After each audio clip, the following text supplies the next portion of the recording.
Topic number 10 is 5 reasons why Jews are richer. I could have swore this was 15 reasons, but let's check out the video. And on the other side of the video, yeah, it's 15 reasons why Jewish people are richer. So let's check this out. And on the other side, we'll have a discussion on it. No, this isn't an anti-Semitic video, it's an educational one, and we hope you'll learn something by the end. Throughout history, Jewish people have been perceived as being wealthy, but where did that rhetoric stem from? We know that Jewish people, like all people, have their wealthy, middle class, and their lower income group. So Aluxers, today we're going to delve deep into this thought process. Welcome to alux.com, the place where future billionaires come to get inspired. If you're not subscribed yet, you're missing out. Number 1. Judaism and wealth. Judaism doesn't cast poverty as a sign of righteousness, as other beliefs might. Instead, they believe each person should avoid poverty and be gainfully employed to earn their own living. This is a fundamental value that has led to a good work ethic and a personal responsibility for each person earning their own keep. Jewish people also believe in giving. They believe that 10 to 20% of wages should go toward religious and charitable causes. However, they don't believe in relying on charity to lift yourself up, and certainly not to become a burden on the community. Growing up with this kind of mindset makes for a solid foundation to see success as the only option. Number 2. European Jews couldn't own land. If you think anti-Semitism was only popularized in World War II, think again. Jewish people have had a tough history, including not being able to own land in Europe from as far back as the medieval times. But where there's a will, there's a way, so Jewish people found alternative ways to build their wealth outside of property owning. One of them being merchants and traders, industries to this day where they still have a big footprint in most countries. This created a safety net for Jewish communities because where their services were needed, they were safe. Number 3. Religious opportunity was taken. To Christians in the Middle Ages, charging interest was a sin. This prevented them from holding any type of financial job, leaving the opportunities in that field open to the Jewish community who did not see lending in the same way. Jewish people became prominent in money-lending businesses. The Jewish people's early success in this lucrative business was a forerunner for many of the stereotypes we hear today of Jewish people. Number 4. Opened the first banks. It was a hop and a skip from money lending to opening the first banks in Europe for the Jewish community. They could manage transactions, transfers, and day-to-day financial services, plus continue to lend money and charge interest with their strong background in finance. This was a much-needed service on a developing continent and helped to fuel further growth. But it wasn't all rosy. This success also led to jealousy, which fueled much of the anti-Semitic sentiment throughout the ages. Number 5. The most educated religious group. In 2016, the Pew Center released a study which listed Jewish people as the most educated religious group in the world. On average, the Jewish community receives 13.4 years of schooling. When it comes to post-secondary degrees, Jewish people hold 61% of the qualifications.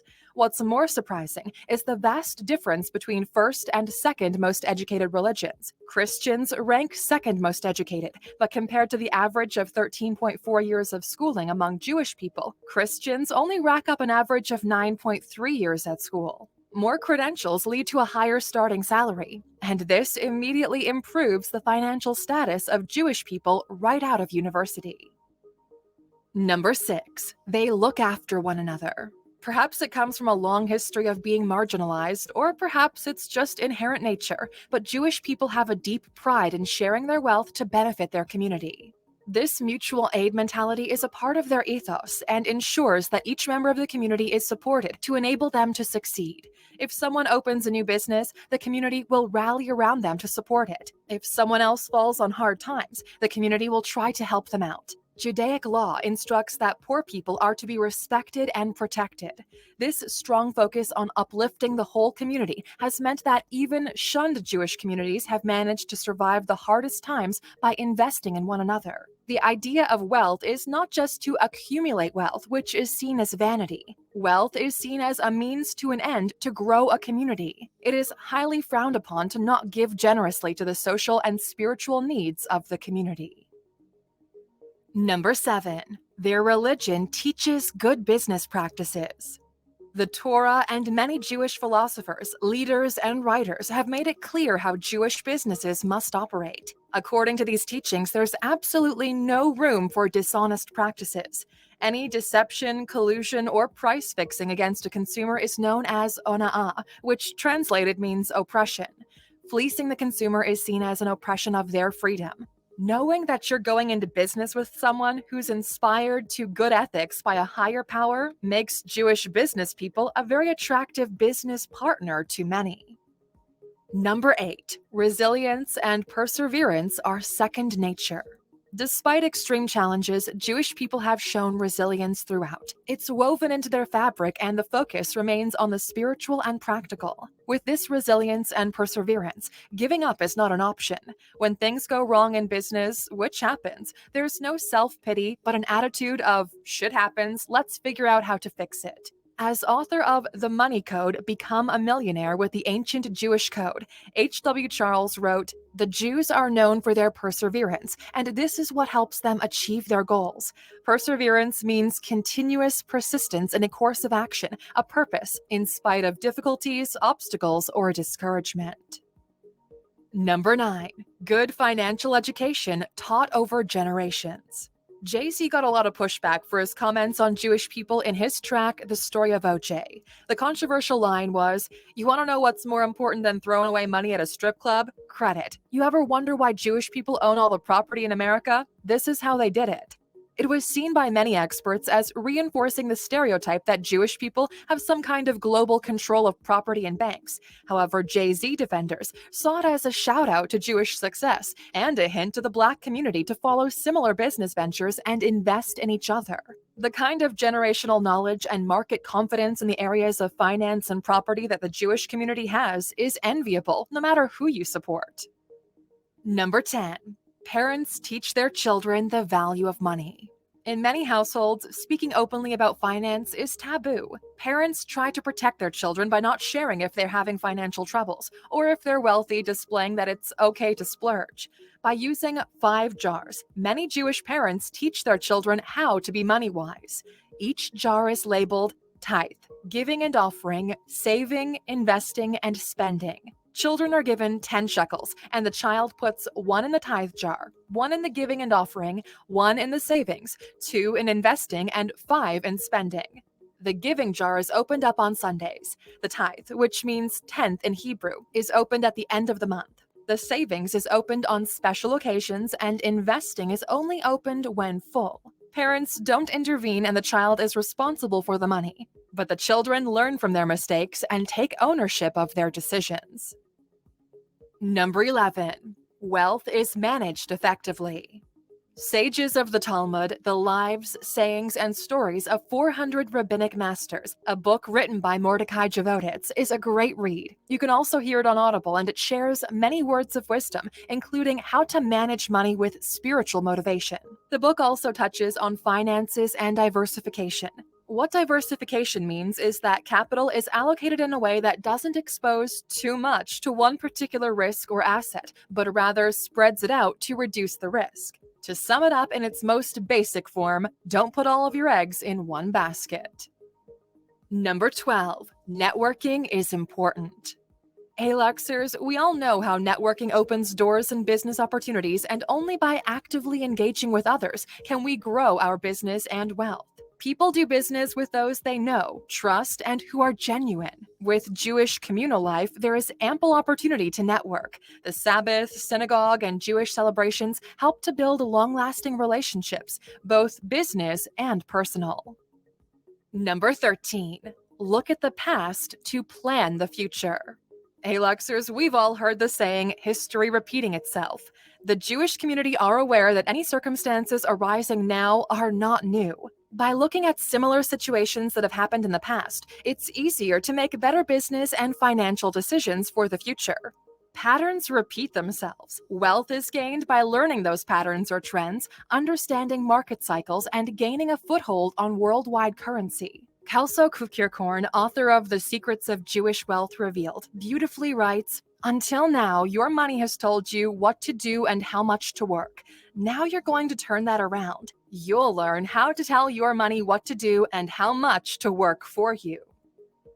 Number 14. Advice from one of the richest. Mark Zuckerberg was raised in a Reform Jewish household. He had a Star Wars-themed bar mitzvah. He was just 19 when he started Facebook in 2004. Zuckerberg says he's become more religious since becoming a father and often dispenses great advice for up-and-coming business leaders. He says, "Some people dream of success, while others wake up and work hard for it." To help you along your financial journey, we highly recommend you watch our video, 10 Life Hacks That Actually Work, where we explain an interesting concept called Parkinson's Law. Check it out. Number 15. The simple truth.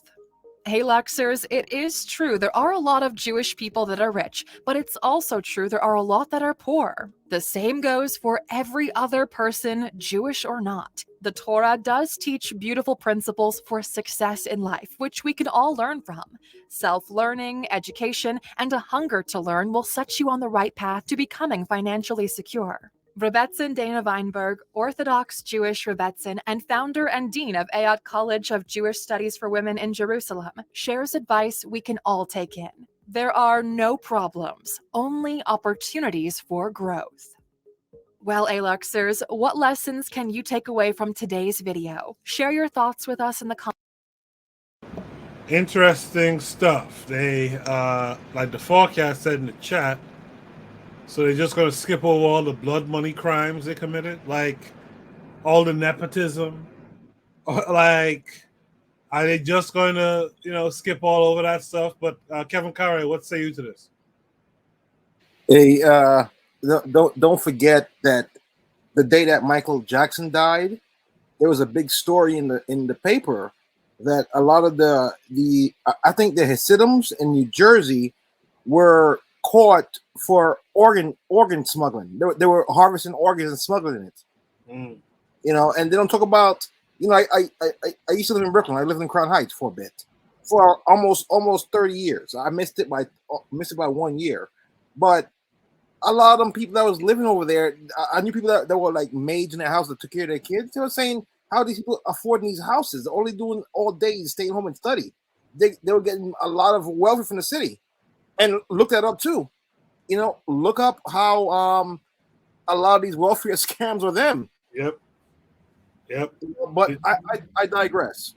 They grabbed them by the dozens in those welfare scams, man. Scams. Let me hear from Tanzan this time. Tan, what say you to all of this?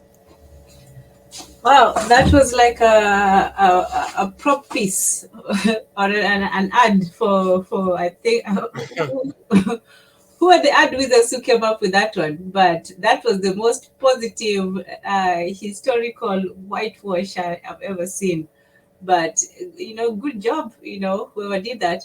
But when it comes to credit and all that, credit is like debt slavery versus regular slavery. But in the Bible, you can the Jews are instructed that they can enslave anyone from the regular population. So that's something. And then the whole thing with the interest, you can charge anybody interest except your own. That might have something to do with the the rise of banks. And the funny thing is that they are the people who practice the least of what they preach. They can be out there, just preaching, in charge of the corrupt banking industry, the greedy banking industry, the corrupt Hollywood, the sick pony. That's all them. But yet, when they are practicing, they're all this traditional and covered up and studying and the family and all that.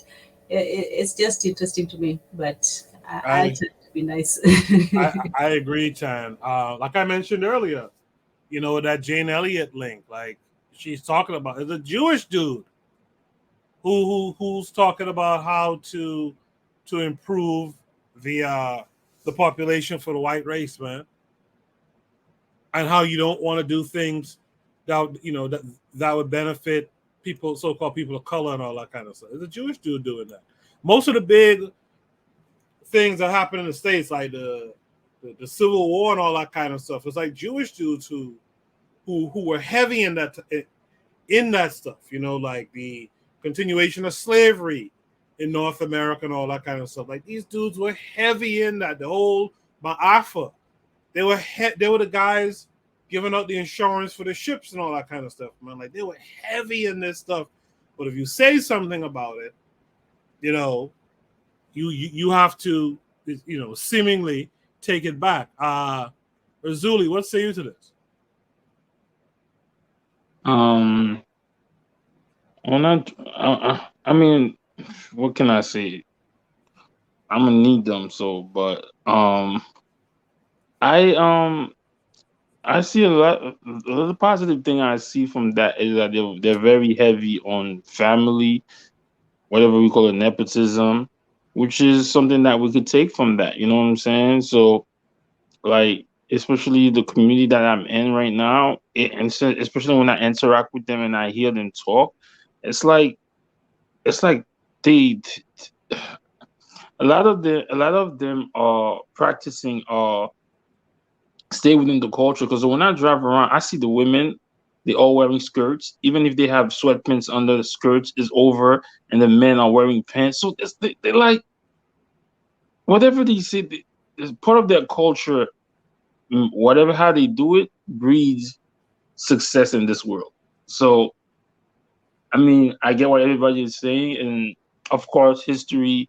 When you look at history, they've been there doing stuff behind the scenes. But so one of the things that I think is very, if we could take from them, is that the cohesiveness of the community. When he was talking about, I was speaking to one of this guy, this Jewish guy. He said, "Yo, like," and I think they mentioned that in there, like, if there's like some stores in the Jewish neighborhood and one is not making them money, the other stores up their price up and force the consumers to go on the other guy's shop who's suffering from business. And once he catches up, then they bring the price down to the regular. So they, like, I don't know. There's some part. It's like, what part of it is that, like they said, the bar mitzvah, all of that, which is grounded in rituals, like all of those are positive stuff. So yeah, I get what everybody's saying.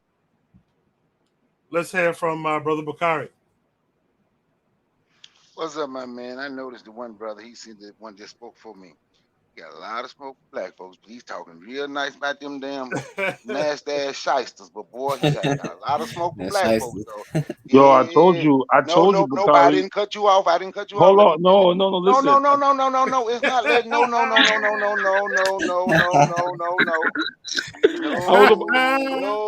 No. You got to let me finish. The Jews. Go ahead, bro. The Jews were the shipbuilders. And by the way, Yahweh being Yahweh Shah, we the original Jews, see. All you got to do is look on the corner. You can tell why the Hebrew Israelites doing good right now. Look at, you can see why they dress so nice, because they the Jews. Yeah, how was black before? because they the Jews, because they the original Jews. But man, this just a bunch of, this probably some Jewish people that did this Oh yeah. that did this little video here. The Jews were the shipbuilders, the insurers. Everywhere they ever been, they got kicked out because they were thieves. How did they get their money? People don't want to talk about them being thieves. They're, all those white people work together, like y'all was talking about them with the welfare scams. And now you look, every year they get government assistance from all around the world to Israel to give to other Jews, but you want to talk about their hard work? Their hard work. Look at all the money the United States give them every year. Okay, they can write some stories. They run Hollywood. Okay, who want to be part of Hollywood? But they pushing that LGBT stuff all down your throat. I guess some people want to be a part of it. Then they say they want to. Jay-Z lyric was given. I've never really. I heard people talking about that song. I thought the song was a bunch of BS myself personally, but they say he was giving credit to Jews because he said, "What's more important than some credit?" How the hell he telling people? Because he done figured out build my credit up. How the hell is that giving Jews credit? How is that giving talking positive about Jews? Because I realized in this society, I need to keep my credit score up. So that means I learned that from Jews. To hell with them damn hook nose bagel eating shysters. I'm not like the guy right before me who got real who's real nice, who gonna speak real nice of the Jews, but got a whole lot of smoke for black folk. I hear the mic. His voice gets soft and all, right? Yes, yes, sounded like a completely different person when it came to talking about them white folk. Yo, What is that, Bakari. Bakari? Yo, What is that, hold on. Don't Bakari? do me, Bakari. Don't do me like that, man. Don't do me like that, man. Hey I guys, didn't do you like that. You did it to you. Everybody heard it. Everybody heard it. You called me a simp for saying the dude should have gave the food to some kids. You called Mr. Untouchable a simp. But when it comes to the Jews, well, but even when they talk about the bar mitzvah, that's a good positive thing too. What the hell? Them the same folks that built the ships that put your ancestors on the bottom of Damn, it and got them the head. Damn. Hey, damn, Bakari. So that damn. black girl should have been a Jewish girl, Bakari. Oh yes, boy. Yeah, they ain't gonna have no smoke for none of them. My man talking like he's sucking on a lollipop. That's some bullshit right there. You gotta defend yourself. You gotta defend yourself, Urzuli. Quickly. I'm gonna defend myself after. Go ahead. All Go right. ahead. Let's go to Jay. Jay, what say you? Remember, Holocaust means praising sacrifice. So these people sacrifice millions of their own to push through, to gain eternal praises and pity from the whole world and government assistance. Yeah, these people are I know. Why are we calling them people? Are they human? And to speak of an example, an example for us black folks, I rather point to the Turks. The Turks are a good example of a community that is everywhere where a Turk is. The country is also, the nation where one Turk is, the Turkish nation is there. I mean, fuck these fakers, man. And it's true, brother Bakari. It's us. Read that book, and you will recognize that can only be about us, and not these fakers, these shysters, these demons, man. No.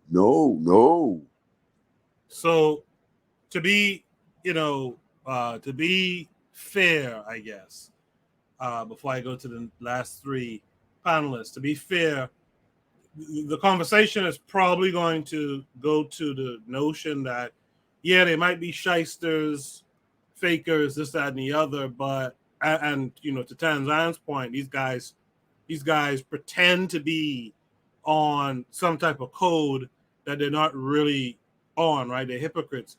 But the conversation, I'm sure, is going to go to look at the 15 points. Are the 15 points something, if adopted and truly practiced in a black community, are they worthwhile for the black community? So with that said, let me go to observing immigrants and hear her thoughts. Hi again. Yeah, you pretty much summed it up because after that 15 points, all I heard was family, wealth management, and community building.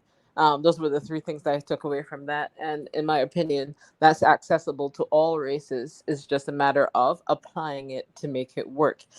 They spoke about the Jews, but they were talking about the Ashkenazi Jews. What happened to the Sephardic Jews? Are they poor? Right. And in terms of wealth, we have rich people around the world. What about the Muslims in Dubai? What about the black people who are rich in the Caribbean and in Africa? So um, I would assume that that wealth is from the same thing. I mean, a lot of rich people in the Caribbean are rich because of education, financial literacy, and community. So, yes, the Jews, I think, are perceived more as the dominant wealthy people, especially in America, because I don't think in the Caribbean we think about them that much in terms of wealth, because there are not that much Jews that I'm aware of in the Caribbean. So wealth, I don't think is you know, narrowed down to just the Jews. Like, you can be black and wealthy in the Caribbean, nobody thinks twice. But in America, I think they push that Jews are the dominant wealthy ones. In terms of the religion, as an atheist, I side eye all religions because, most religions are based on money. Yeah, No matter what religion it is, money and most war. of them are based on money. So, the Jews being wealthy, that's nice. But again, all I heard was family, education, and financial literacy from that, which is applicable I, f- to anyone and available to anyone. Just the application of it is necessary. I feel you on that. Observing immigrants, I do. Let me take it to Oni this time. Oni, what say you? Okay, I changed my mic. You guys hear me better? A little bit better. Go ahead. Still trash. That's crazy. What? I just opened this. How about now? All right, whatever. It could just be my computer, I guess. All right. What was I gonna say? Oh yeah, well, Azuli. I didn't even know that. I didn't even know I was Azuli because he sounded so different. I was like,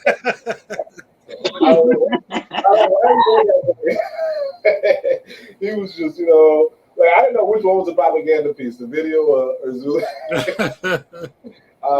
No, but yeah, I mean, so there's this quote in Malcolm X's autobiography where he says, Senator Barry Goldwater, at the time, 1964 presidential campaign, had a joke where he says it was that a white man, a Negro, and a Jew were given one wish each.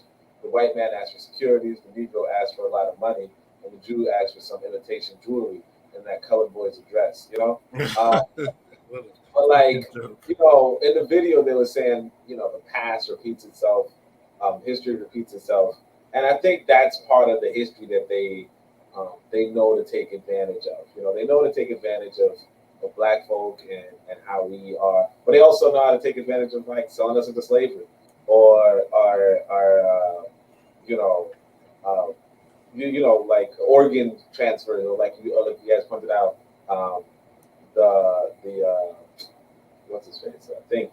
What was it? It was welfare thing. So it's like they, this video, the propaganda piece, and I mean the video, right? Propaganda piece uh, was so tame. It was like, oh, they only do normal business practices, but a lot of that money is, under the table, underhanded things nobody really want to do. Like who want to sell organs? I like who want to steal organs from like high schoolers and children? Yeah. Not me. Like a lot of black folk are. I mean, I guess it's starting up it's doing a little bit in Africa right now, but again, like that's after deep westernization. But who brought it to us? And it's like you just got to point at these people. Well, not just them exclusively, but like whites in general are up to this. And I'm telling you, these people they might keep the money in the community, they might do some good business practices, but they also do a lot of bad business, and that's part of the reason why they have that way. And, Yes. and the video should acknowledge that. Well, I mean, I knew it wouldn't, but Yeah, of course they ain't gonna do that, but yeah. like we should do it. Let's hear from the forecast. All right, yeah, and I'll be quick. I do have a problem with these shysters. You know what I'm saying? And the term shyster comes from what they used to call them here in America. That's an American term for them. You know what I'm saying? And the sister was right though. You know what I'm saying? The principles. That's how you build wealth, but that's not how they built wealth. You know what I'm saying? But to answer the question though, why are they richer? Is because why they're richer than us? Because even N words with attitude. NWA let one of them be in control of their money, their finances, their decisions, and all of that stuff. That's why they're richer than us. You know what I'm saying? Mm-hmm. And they live by this code. They live by it. You know what I'm saying? Like, we got countless examples of it. You know what I'm saying? And of course, they're not our friends. We all know that. But like, you know, and like all y'all was saying, like how they built their wealth, like yo, how they're part in the slave trade. There was the part, like they was most of the owners of the Dutch West Indian Company, the people who was transporting the ships. You know what I'm saying? It was a part of the North because they wanted to keep slaves and all of that stuff. Like, we know their role in history, and that's what they've always done. Like Bakari said, that's why they keep getting kicked out of, you know what I'm saying, everywhere they go. And then, by the way, they never pulled themselves up by their own bootstraps. Like, yo, I want black people to know black people have been the only people in recent history that have pulled themselves up by our bootstraps. We may have let it go, but we have the only people who have done that. They give out groups. Do y'all realize the person who was considered the first black president, right, is okay, who went over to Israel to tell them they had the hardest struggle, whatever, talking about the Holocaust, talking about how they need to get reparations, and this was the quote unquote first black president. And then, yo, to Bakari point, yo, they got Michael Jackson, you know, they talked about Jay-Z, Jadakiss, and all they did was make compliments, but then they also produce all of this music and make billions of dollars of black people talking about killing each other, saying the N-word, and all of that stuff, you know what I'm saying? So, yo, I can go on and on about them because, like, yo, there's a whole lot of stuff, but I'm gonna stop right there, though. In the chat, the sister who was with us a second ago, in the chat, she goes by Marcos Gavi, is the way to free minds. She says these people are not in the land with resources, so their wealth has to be underhanded, right? She says their people have no natural resources. Their wealth is not resource-based, just underhanded. And I understand that sentiment. Thank you for that. I think I got everyone except Mr. Untouchable. Mr. Untouchable, what say you? I think after listening to all of the panelists' arguments, I think that it's so beautiful. It's so beautiful that the black folks take such a moral position on the acquiring of wealth in the West. I think that it's so beautiful that they still hold on to the tradition that in Africa you could have left something on a table and go away and then come back and still find out all the stuff still there on the table. We take such a moral position on things, but understand, brothers and sisters, that in the West is a gangster society. You know what I mean? It's like most people acquire their wealth through gangsterism. And I understand that most of us don't want to engage in these kinds of practices because we have a degree of morality, but understand that when the Jews do what they do, there's a distinction between the Goyim, which is the unbelievers, like the Arabs say unbelievers, and then there's their people who they act in a certain way, respect certain traditions and so forth and so forth. They have these things mapped out within their religion, within their cultural practices and so forth. And I think that we play a game where we should be moral to the world as well, moral to the world, and not moral to us. You know what I mean? And how we engage in our own practices as well. Most groups of people do this, in particular in the West. The West, from its foundations, is a gangster society. How do you think that 3% of the population, which is Jews, are able to control the United States of America? Do you think that they had to engage in gangsterism to do things like that? So I don't fault them for that. I fault them for I fault us for not understanding how the game is played and starting to play it correctly. You know what I mean? The correct way to play the game is to follow the game plan of the winners. These people have a smaller percentage of people in the West than we do. 3% where we are 14%, but they are winning where we are not. So what are they doing that we could emulate and practice to get on the top, just like they did? If that's the case. And I understand the need for us to be moral, and I respect morality. But when we talk morality, we should talk about morality within our own ranks. I respect my mother, I respect my community, but out there, I'm a savage. I'm a savage for that money. You know what I mean? To compete, to do whatever I need to do to ensure and fortify my community just like they do. You know what I mean? That's the game. That is the game. That's the rules of the game. I understand. Like I say, I understand my brothers and sisters don't think on our predatory level, but this is the West. This is the Wild Wild West. You know, we worship gun show. You know what I mean? Showdown at noontime where we where we pull out the gun and shoot it, you know, where the cowboy should shoot out a cowboy. That's the mentality of some people. So you have to play by the rules of that game. Not the game of morality for everyone. We all are human beings and we all should respect one another. You're gonna lose at that game plan. But that's my philosophy. You know what I mean? I don't mean to disrespect one on the panel. I love the fact that everyone take a moral position of looking at things in a humane way. I'm just saying that that's not how the United States or the West itself was established. You know, as you were speaking, Mr. Untouchable, I figured I figured you were going to go in that direction, and I don't disagree. In fact, I was actually trying to find this tweet from Oni. Maybe it was a week ago now, and that's why I can't find it. I thought it was closer than that. But there was a tweet that Oni had talking about this morality issue with Black society. Oni, you want to talk about that now? Oh, I don't remember that. I thought you were gonna bring it up. Fix But that mic. Though. what you say? You say your mic is shit. What was his mic though? You know what I'm saying? Anyway.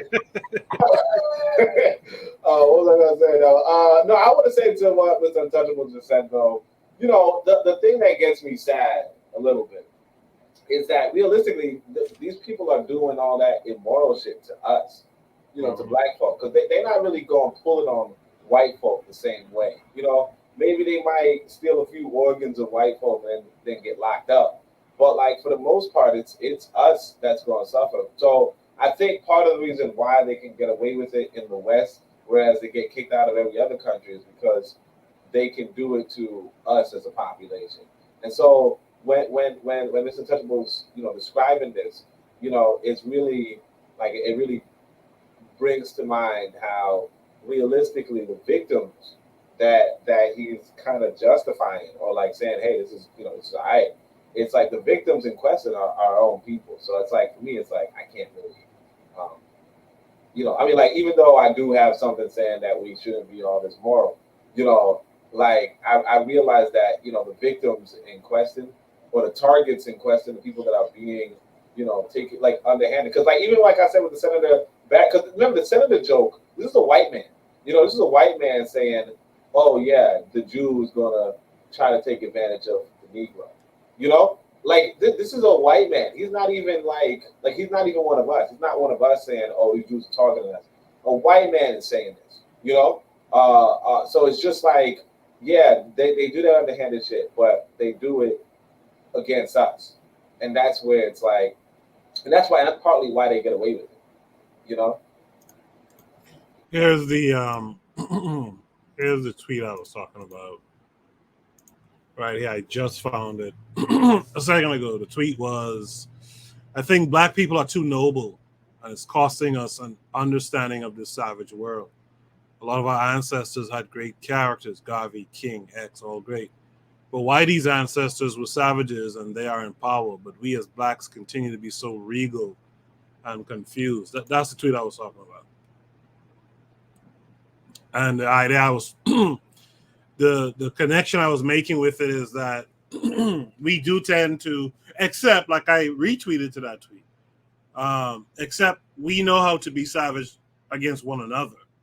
We know how to make ourselves the victim and not victimize others. But we do suffer from this thing where we're not savage enough against these other folks.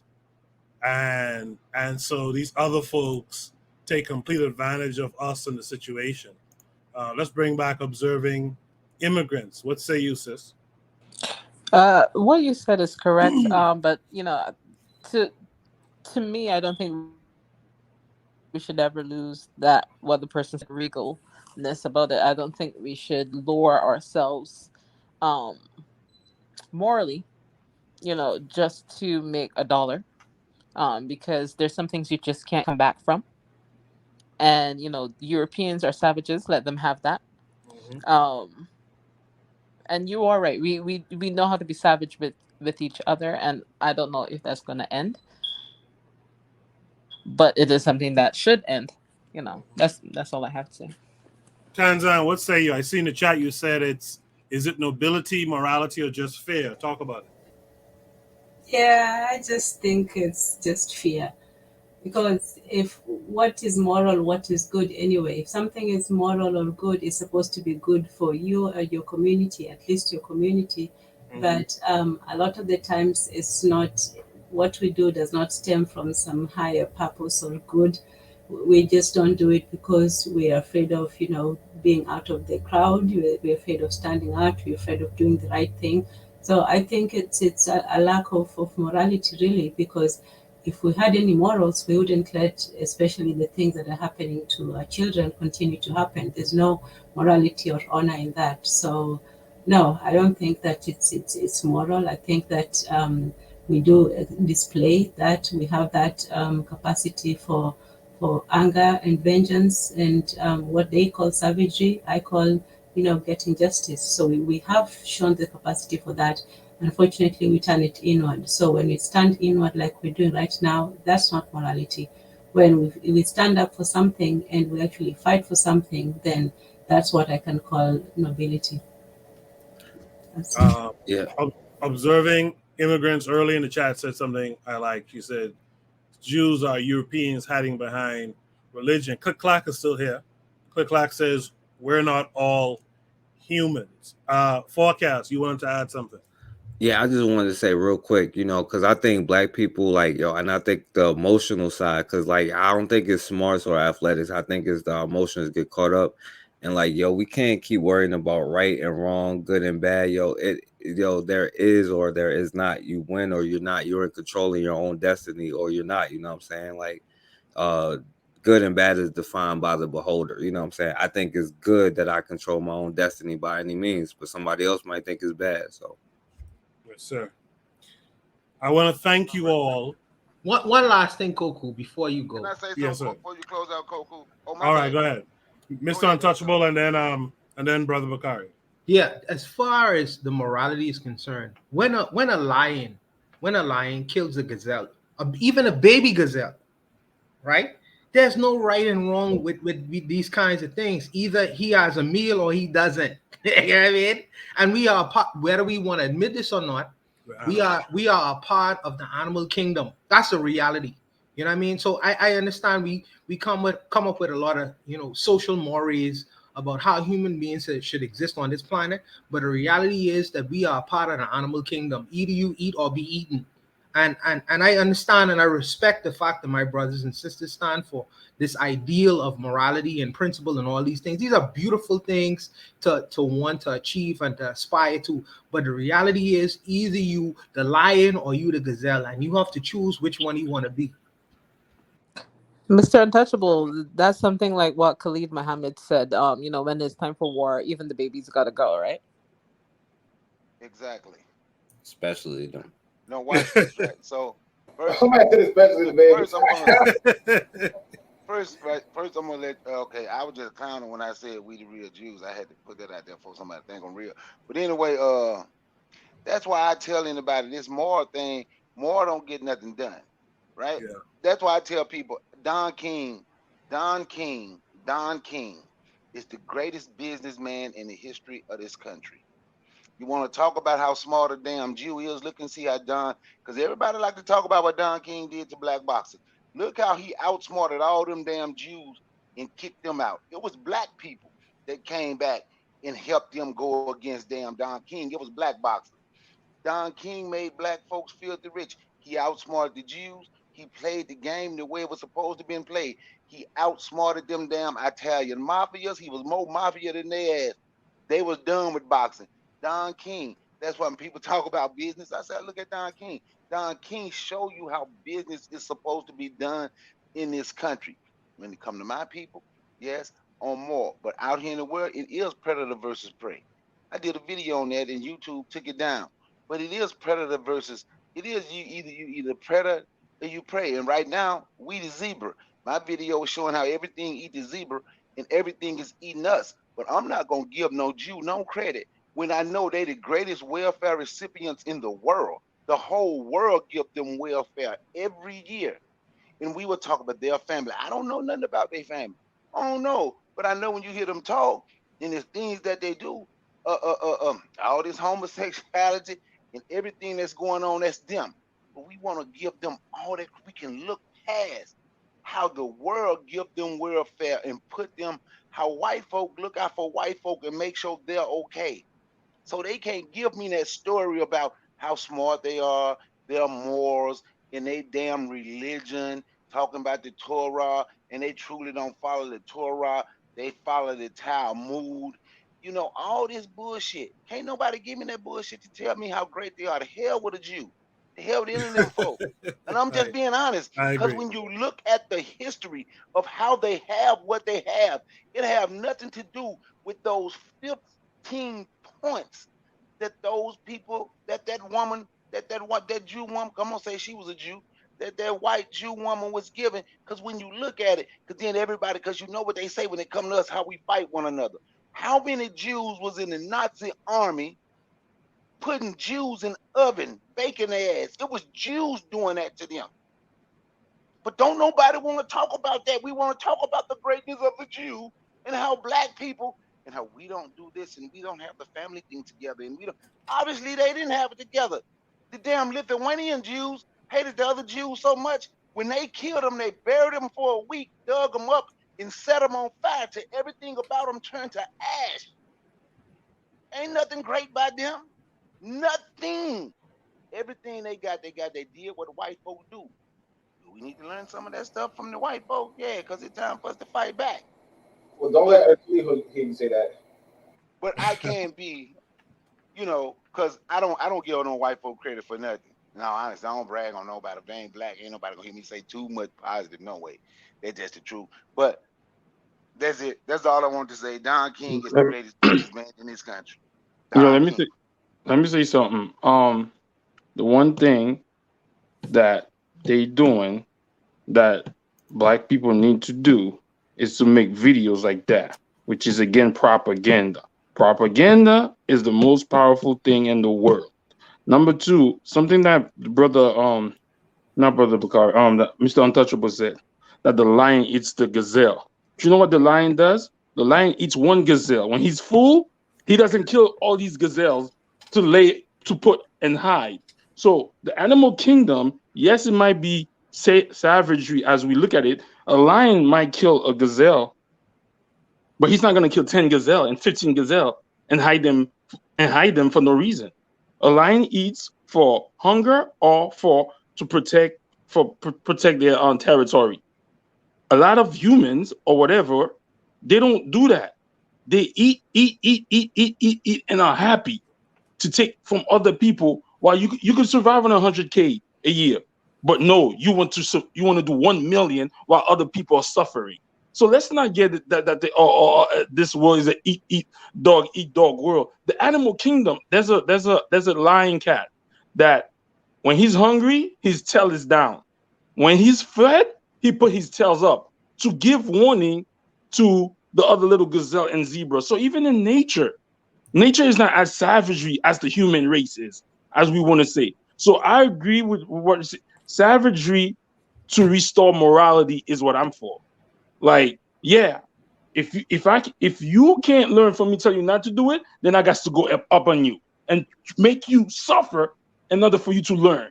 So I agree with that. But at the end of the day, I don't talk about we have to be like them to be like, no, because this is not who you are. You're not with the usury thing. But even in the Bible said you should not be doing usury.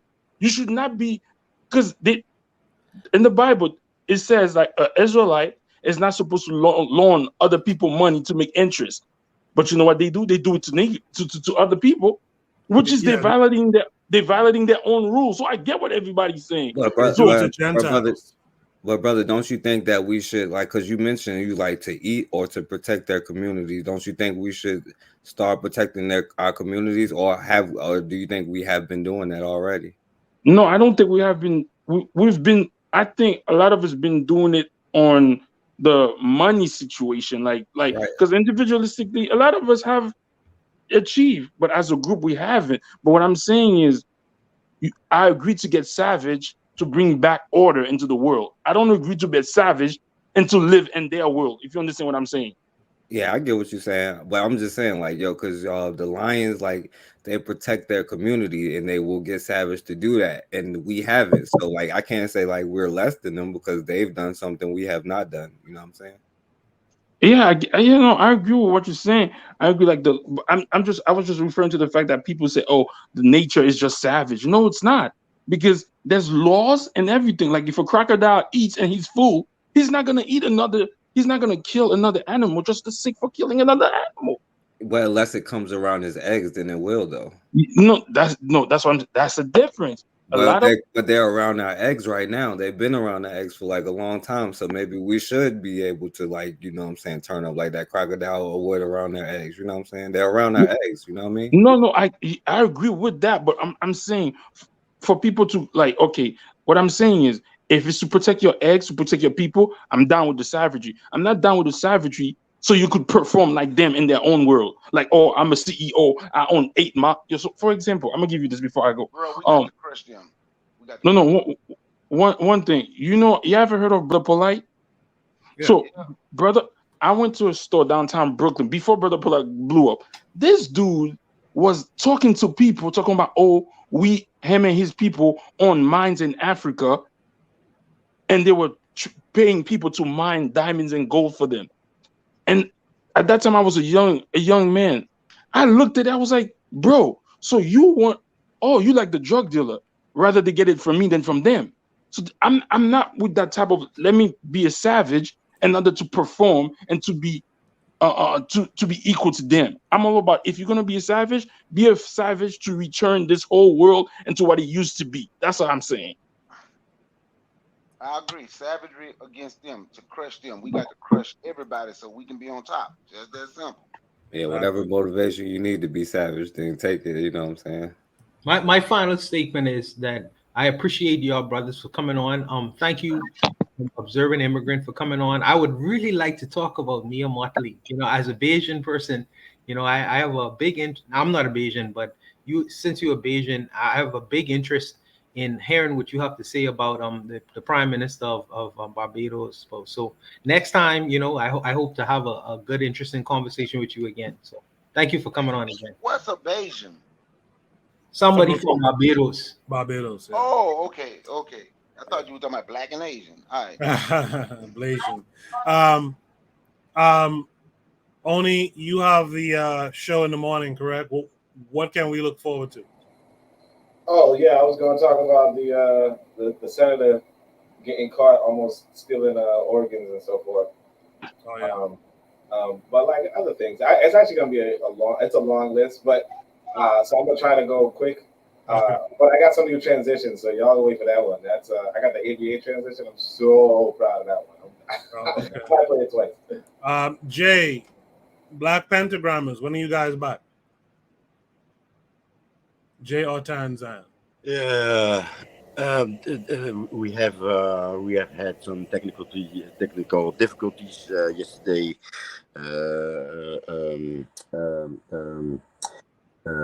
Gestemap is a foreigner for a moment, and the connection is a bit weak. But I expect to be there this Friday again. Okay, all right, Brother Bakari. When can we look forward to seeing your live stream this week? Man, Monday is our independence, man. Proud to be an American, man. You're going to see me Monday, proud to be an American. Well, at least I know I'm... You sound like a Zuli. Hey, look, hey. Damn. But I'm joking, but I am going to do the video Monday, proud to be an American, but it's a joke. I'm going to see what response I get. I'm going to see what response I get about proud to be an American. Okay, so you guys subscribe to Brother Bakari's channel. Click the bell to be notified when he's on or when he uploads new content. The forecast. What about you this week? What's going on? Yeah, well, so I guess Bakari gonna be on there Monday. I guess I'll go on there Tuesday or whatever. So I'll probably gonna do another one Tuesday. Okay, cool.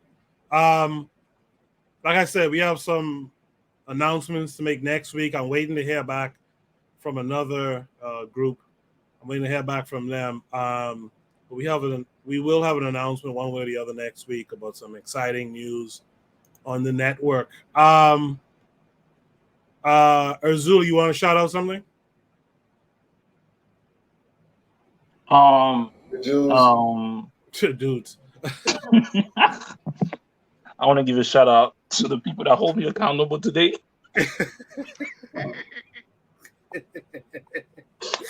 I realize my fault and I'm trying to do better. All right. He's like, shout out to Jews and how they build their wealth. Mr. Untouchable, what's going on with you this week, man? Just busy working. You know, I try to catch as much lives as I can. Yeah. You know, y'all brothers have been fantastic always. Brother Bakari, Forecast, everyone I could, you know, try to when I doing work at night to try to listen to. Y'all brothers have been fantastic, man. Y'all keep me going. So y'all keep up the great work. Like I said again, observant immigrant. I hope to hear from you your thoughts on Mia Motley, you know, in Barbados. But it shouts out to the whole panel, man. I respect you all y'all brothers greatly, and sisters, by the way. Salute, Mr. Untouchable. Observing immigrants. Do you want to shout out anything before you go? You're muted. Not really. It was just good being here. The conversation is very enlightening, and you know, it's good to hear some Bahamians. Are other people from the other islands here? Yeah, Urzuli is Haitian. Oni Jamaican. Yeah, so we have we have a good little mix. Yes, it's a good eclectic mix. We have people from all over the diaspora. We're trying to get some Spanish and French to come in here. I'm working on that, and then we have my brother from Mississippi. The Europe. Cape Verde Island, living in the Netherlands. Yes, Cape Verde. So we have an eclectic mix from all over the Black world. So you know, hopefully we'll get some very divergent views on different kinds of things. But it's just good to hear people from all over the world, man, with great views, man. So it's just good to have this panel, you know. Yes, thank you for inviting me. Thank you. No problem. Please come back again. Observing immigrants. In the private chat said she went to Codrington. I had a lot of friends when I was growing up. I came up in the Anglican church, and I had a lot of friends who went to Codrington to study. Yeah, but a lot of Bahamians were there. I think only one guy from Turks and Caicos was in my class, but a lot of Bahamians were there in every year that I was there. Yeah. So shout out to Barbados and Codrington. Did I get everyone? Did I get Kevin Carey or did he bounce? Right? No, Kevin Carey is here. Kevin Carey, you want to shout out something? Yeah. I'm gonna start back to my photo project again. I just took a long mental break from basketball season, so I'm back on the grind again. Okay, all right. Tanzan, I think you're the last one to speak now. I know you usually have your show on Tuesdays. What can we look forward to this week? Thank you for Oli for coming last week. That was a very good conversation. No problem. This week I think we're going to be talking about raising children. You know, this whole thing about corporal punishment. So yeah, we'll look into that. So Tuesdays on Swahili Nation. Yes. Okay. Yes. I'll swing through. 9 times out of 10, I try to swing through all the things y'all doing, so I'll probably be there. When is our show on the East Coast? What time is our show on the East Coast? It's like around 3 p.m. Oh, so it's on Tuesdays? Yeah, only it was 3 p.m. right? In California, it's 11 a.m. in the morning. Yeah, that's 2 o'clock on the East Coast. Oh, it's 2 o'clock. 2 p.m. on the East Coast. So on Tuesday. Yeah. Yes. Swahili Nation. You gotta subscribe and ring the bell, you know, and then you get notified when it comes Yeah, out. well, Swahili Nation puts something out every half hour, man. They are prolific, trust me. Yes, yeah. Yeah, but definitely check out Tan on Tuesdays, 2 p.m. Eastern Standard Time. Like I said, most of the folks you see here now swing through there, so it's a good time. Anyway, glad to see all of you on the panel tonight. Hope to see you guys again next week and in the near future. You guys in the chat, thank you for all being here tonight, making it a nice night. Make sure to hit the like button if you didn't already. Make sure to share the show if you can. And let people know. Invite a few people to come through and join the panel or join the chat. And let's make these conversations even more robust. If you can I say something? Yeah, go ahead, Dad. Mr. Bacardi was rough tonight. It's not Bacardi. That's the problem. It's Bakari, but okay. Bakari. Yeah. Thank you, Sister Raw, the forecast. Peace, everybody. Brother Bakari, Jay, Kevin Carre, Mr. Untouchable, only from the pro-black perspective, Tanzan, and everyone who was in the chat, KW Don 7, Daily Affirmations by Pauline, Jonelle, and others, for being here tonight. I'll see you guys next week. Make sure you guys tune into Brother Bakari during the week. Tune into the forecast as well on Tuesday. So when is his show in the week? This guy here, boy. Yo, I'm just asking for info. Like, okay. So Brother Bakari says he's going on Monday. I didn't get a time. Brother Bakari, what time on Monday? It'll probably be Monday around 11 o'clock. In the morning? Yep, in the morning. Yep. Okay. Because it's a holiday, yeah. And then forecast, what time are you on Tuesday? About? Like 9:30 night on East Coast time. Okay, cool. So now you got it, Azuli and others. But if you subscribe to the channels and click the bell, you'll be notified when they're coming on, and you'll be notified. That's not true, bro. That's true. No, you're right. You're right, because somebody was on. They shadow ban you. Yeah, someone was on last night. I think it was Brother Bakari, and I didn't get no notification. I just happened to go on YouTube and see it. So you're right. But anyway, I don't want to prolong this any longer. Join the Discord. You could get all those updates about whose show is coming out. And like I said, we have some news coming next week on Shoot the Breeze. Anyway, guys, thanks for being here. I'll see you guys. This guy going to take a shit live on air. You guys be good. I'll see y'all next week. Peace. Peace. Great.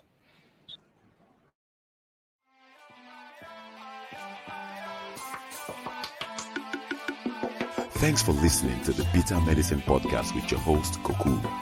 If you like what you just heard, we hope you pass along our web address, bittermedicineblogs.com, to your friends and colleagues, and share our show to all your social media. Be sure to check out our archive section on our website for previous podcasts. This has been a KWAZ radio production.